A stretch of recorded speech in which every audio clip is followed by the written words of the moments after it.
home and told us stories like how his team had cut down a really big one and how the monkeys who lived in it had stayed clinging onto the top branches almost until they hit the ground, and how then they ran howling into the deeper forest with babies hanging off their bellies.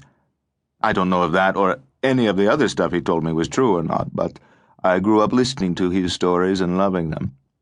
So, perhaps, in spite of everything, he did try to stop me. It was my father who set me on the path that brought me to where I am today.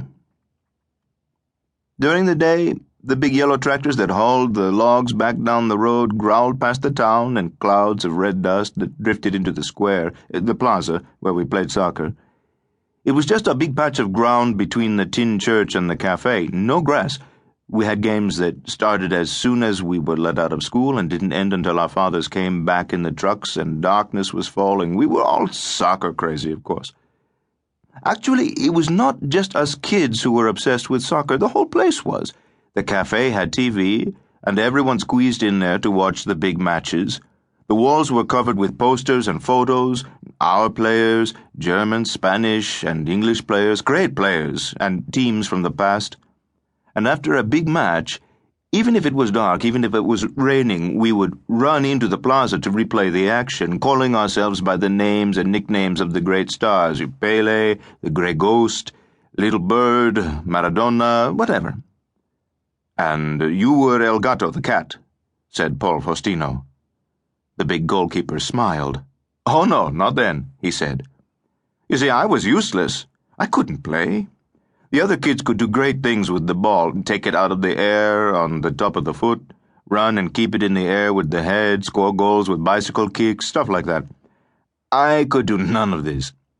When the ball came to me, which wasn't often, the other kids made sure of that, it always seemed to get stuck between my ankles or bounce off my knees. I had no balance. A soft tackle from a smaller kid would send me staggering like a drunken goat. I was too tall, I had long, skinny arms and legs and big clumsy hands. They called me La Cigüeña, the stork, which was fair enough. Faustino was a little puzzled. But you played in goal, surely, he said. No, it never occurred to me. I dreamed of being a forward, of slamming imperfect shots that brought imaginary crowds roaring to their feet. We all did.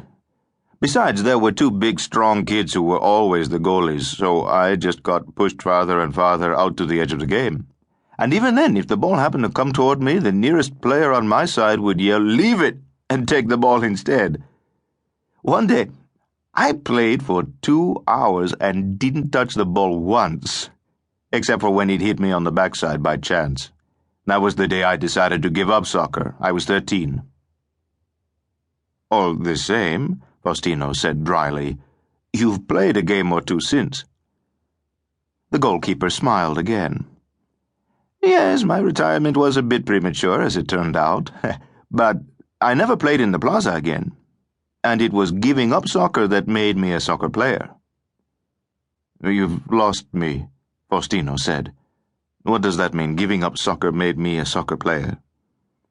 I was learning nothing in the plaza. If I hadn't quit, I wouldn't have gone into the forest, which is where I learned everything. I get the feeling, Faustino said with a sigh, that I'm not going to get answers by asking questions. Okay, so, tell me the story. Tell me how a non-player passes the time in a soccer-crazy jungle town. At first, I didn't know what to do with myself. Without the game, the afternoon seemed to last forever, and there was nothing, absolutely nothing to do. My mother and grandmother didn't want me hanging around, and in those days there was no way that a teenage boy could be seen doing work around the house. I read, of course, but the only books in town were in the school.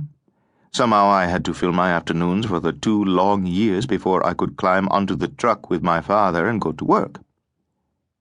Faustino leaned toward the microphone and said, Tell me a little bit about your family, Gato. What was your house like? Like all the others. No, a bit bigger because we had Nana, father's mother, living with us.